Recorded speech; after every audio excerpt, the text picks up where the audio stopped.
Hey, I'm Enoch. Yeah, that Enoch. The one who never died, didn't need a funeral, didn't leave a will, didn't even pack a bag. One minute I was chilling with goats, the next, God just scooped me up like a divine Uber ride. But I'm getting ahead of myself. Let's rewind. So I was born 7th from Adam, that's right, lucky number 7. By the way, check out his video, link in the description. Yes, my great-great-great-great-granddad was the original apple-eating guy in the garden. But unlike some people in Genesis, I didn't build an ark, get swallowed by a fish, or try to end my brother in a field. Nah, I just walked with God. Every day, no GPS, just sandals, soul, and sacred conversations. And you know what happened after 365 years of that? God said, "You're too cool to die, come up here." And boom, gone, like Wi-Fi at a church picnic. So yeah, I wrote a book. Actually, I wrote a few. Spoiler. Most didn't make it into the Bible. Too spicy. But the big one, the headliner, the one they had to lock in the theological vault, was the Book of Enoch. You know you've written something serious when thousands of years later, people are still arguing whether it's holy scripture or divine fan fiction. And why? Because it's absolutely, undeniably, mind-blowingly wild. Let me give you a taste. Imagine this. Angels, like actual glowing celestial heavenly beings, assigned to watch over humans, guard us, guide us, babysit the apocalypse out of us. But then, they looked down and saw human women, and went, dang, she's fine. Next thing you know, they're breaking divine protocol, sliding into mortal DMs and holding wedding ceremonies on mountaintops. Total heaven HR disaster. So what happens when a glowing being of pure spirit marries a daughter of Eve? You get Nephilim, also known as giant hybrid babies. I'm talking 15 feet tall toddlers smashing grapes like basketballs and eating everything in sight, including, people. Yeah, cannibalism. That escalated very quickly. The Nephilim got so out of hand, the earth literally cried out, like, help, these kids are breaking the tectonic plates. And if you think the Nephilim were the weirdest part of my book, then think again. Think mermaids. Yes, mermaids. And if you think angels hooking up with humans was weird, then get ready to be knocked out of your socks, so buckle up. Because some texts mention stranger unions, like angels crossbreeding with fish, beasts, birds, and reptiles. Yep, weird enough for you or you want more? You heard me. Mermaids. That's right.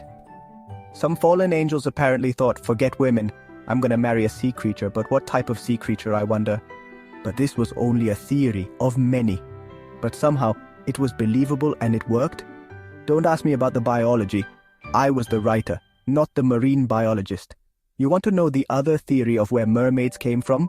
Then stay with me, but first let's talk universe. I saw the universe, all of it. Now most people think the world is just earth below and heaven above, right? Wrong. I got taken on the most insane celestial tour ever.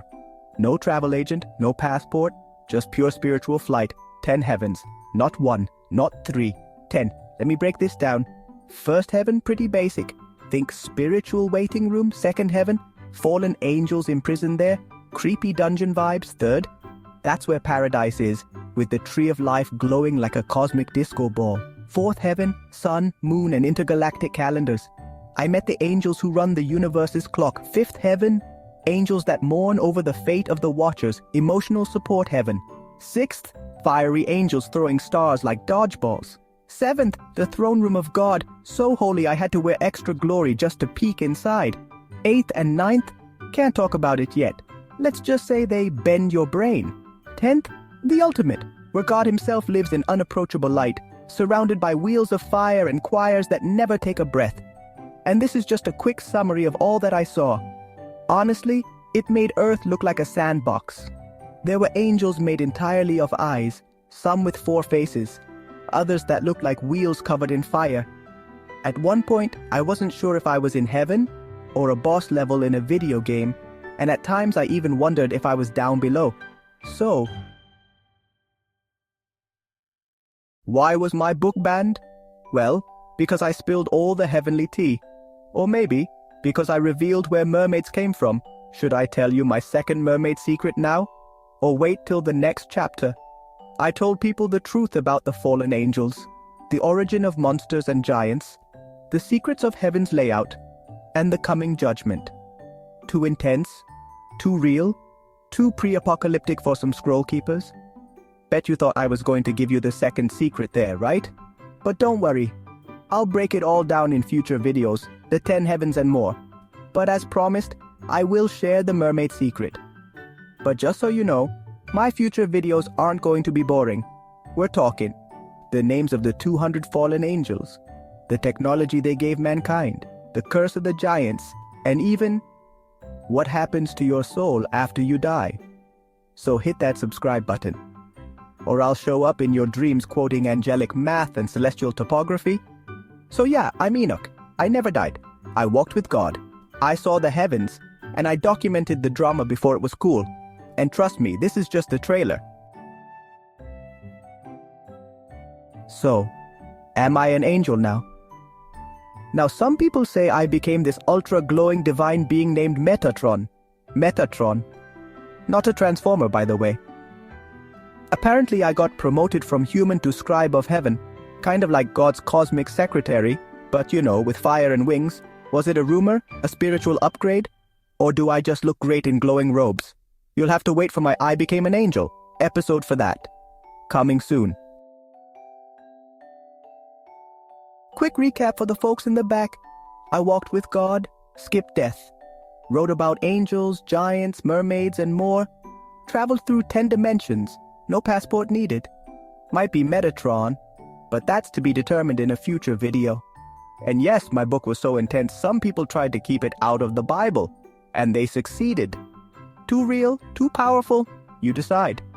So next time someone tells you Bible characters were boring, remind them one of us skipped death, hung out with fallen angels, and took a spiritual elevator past heaven number 10.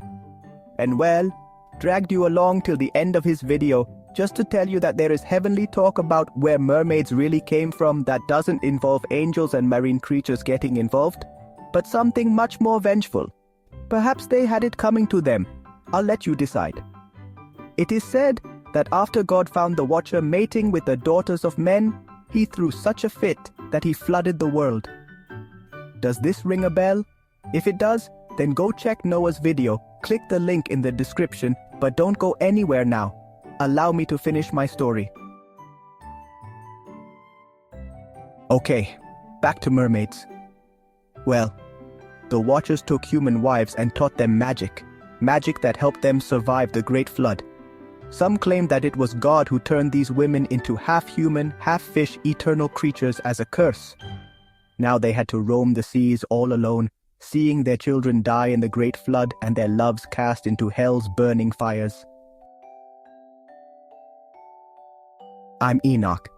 And trust me, this is just the beginning. So share and subscribe so you don't miss part 2.